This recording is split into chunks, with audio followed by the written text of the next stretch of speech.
What's going on, everybody? Deal or No Deal here, bringing you some more Hearthstone today. Playing with the Miracle Rogue deck. This is kind of a hot item right now in Hearthstone. It's a really cool deck. It takes a lot of cards to get it going, like that Auctioneer there. I just didn't take him because high cost card wasn't really useful right now. But basically, you have a lot of cards in hand. The Auctioneer gives you draw power, and you're just able to use so many different spells and just completely turn the game in your favor. So it's really hard to play against. And I had a lot of the cards. I was able to build a Miracle Rogue deck, and this gameplay truly shows how it works. First turn, I didn't have anything to do, so I just end it. Next turn, I'm thinking of playing the Blood Mage, just so I can at least get something on the board, and if he does get rid of it, it does give me draw power, which I do need right now. I don't really have the cards that I want in hand. Basically, I do want the spells, I want the Auctioneer, stuff like Preparation, Shiv, which will give me draw power, anything that will help me draw cards and help clear the board. So, this hand is not a bad hand, it's one that will develop very soon, but I just need a few more cards. That's the one thing with this deck, is that you don't have a very strong beginning, because you don't want to throw too many cards away. So it truly revolves around really kind of holding your hand, doing very little, using your hero ability with the daggers to kind of get rid of some of the creatures that they might summon. So right here, I do that, and I put the Deadly Poison on it, and it is able to allow me to get rid of his creature. So I still have some board control, and at the same time, I'm still saving a good portion of my hand. So you might notice that I'm not playing this as I'm recording it. I decided to do this one differently and see how it turned out. The last video I uploaded was a live commentary, and it kind of distracted me a little bit, but I think it did help kind of put me right into the game, whereas this I'm looking at it later and it's not as fresh in my mind. I also waited because I got a brand new microphone. I actually ordered the blue Snowball mic with a pop filter over it, so hopefully my voice sounds nicer. I didn't really care for the microphone before. There were too many issues with it. It was just a Rock Band microphone, so I thought it'd be a little better to get something more professional, and the price on this was agreeable at this point. It used to be around $100 when I was doing videos in the past, so I didn't want to spend the money on that. But now it's like $50, so I thought it was worth the opportunity. And the filter was only like $7, so I think it was a sound investment. I'm happy with it. So anyways, going into turn 5, I have a lot of combo cards in my hand, and that's the problem, is I don't want to play them and not use their ability. So I decided to Shiv, get that card draw going, but it also allows me to play a combo. So with the SI7 agent, I'm able to take out his Ooze. I have a 3/3 creature on the board, and things are looking alright, because I am building up that hand. I have some good cards. I have the Auctioneer, which I want to hold on to. I could have played him that turn, but I wouldn't have gained anything. The whole point is to play him and keep him protected, or abuse his ability during the turn that you did play him, which I do have some options coming up in the next turns. So, the Miracle Rogue works pretty well against Priest because he doesn't have too much to really control the board. He's got the Shadow Word cards, but I'm not really too worried about my creatures. It's all about cards in hand, and he really doesn't have anything to counter spells or anything like that, like what you would deal with the Mage. So this was definitely a decent matchup. He does have the heal ability, so any damage I do could be reversed slowly over time. But the amount of damage output this deck can see is just ridiculous, especially when you use stuff like Shadow Step with a Leroy Jenkins. You're talking about some serious damage right there. That's 12 right off the bat. So another Eviscerate, pretty good card, not useful right now. So I attack him with the agent, and I think I weapon up here and just hit him for another one. I don't think I do anything else. Oh, I'm totally wrong. So I play the Auctioneer. Yes, okay, so I Shadow Step. Shadow Step is great because it allows me to bring this card back to my hand. I'll have it for a lower cost, and I'll have that combo ability again. So I'll be able to deal another 2 damage, whether it's a creature or to his face. Now, it's good for removal. Shadow Step is a really good card. Even something like that, because a 1 cost or a 3 cost card in other decks would probably deal the same amount of damage or get you that same strength creature. But with this, I'm able to do both. So that's really how it works. It's all low cost cards, and once the mana gets high, you can really start playing lots and lots of cards with just crazy good abilities. The Eviscerates are truly amazing cards once you get that combo to go off.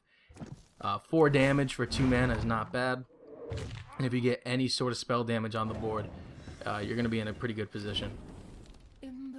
So the Arcanized Soul Priest, little trouble. But I think what I do in the next turn is Eviscerate and Agent.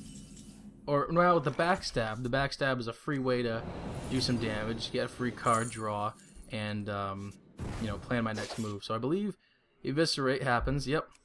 Because I really want to keep the Auctioneer protected as long as possible. He is the key component to this deck. As you've seen, I've already drawn 2 cards because of him, and it's going to be a 3rd. The amount of card draw is unbelievable.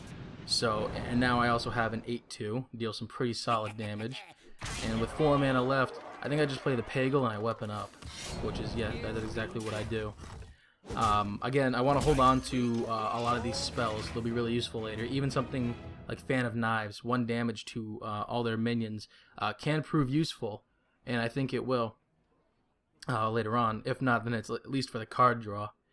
So, in his position, he wants to get rid of the Auctioneer as soon as possible. It's at 2 damage. It is possible to get rid of with a few cards, and it is giving me so much card advantage that he really just has to get rid of it. So, I forget if he does that. I want to say yes, because I don't remember this thing being out again. He is targeting it.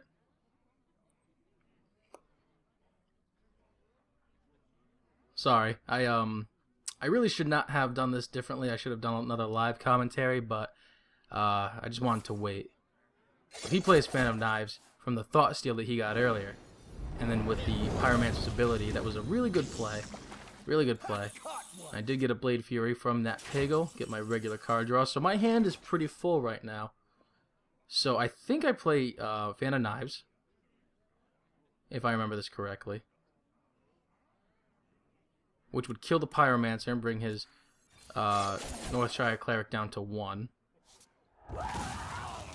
And then I do not remember what I do next. I mean, that makes sense, attacking it. Because you really want to preserve the card, so you don't want to waste any sort of abilities on something that has 1 health. Playing the Acolyte of Pain is good, because I have a little something to go in with, as well as if it gets hit, that's even more card draw.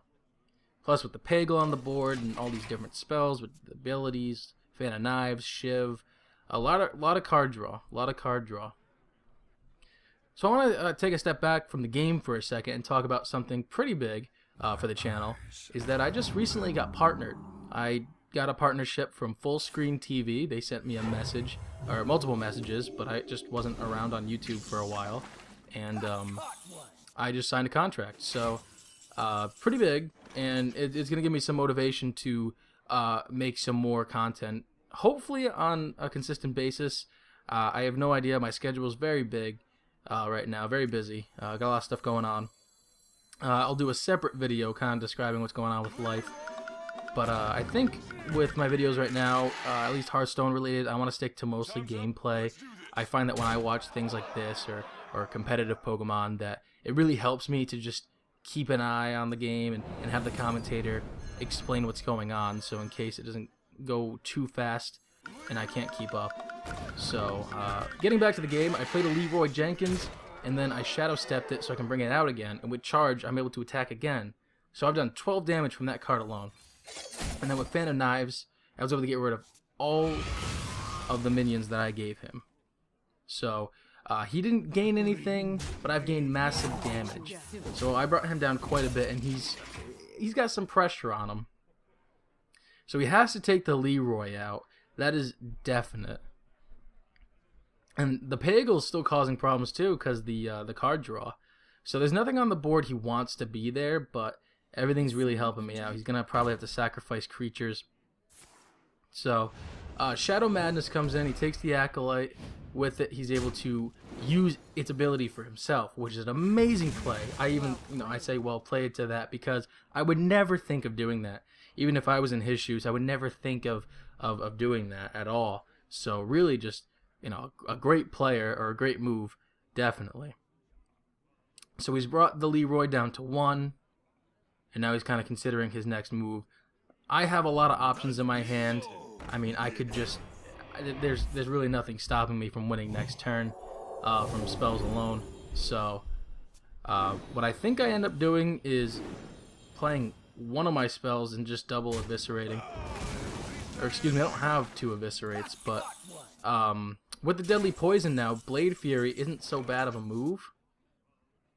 I could use Blade Fury, get rid of the cleric, and bring his Shield Master down to 2, which I am able to get rid of with an SI7 agent, which I do decide to go with.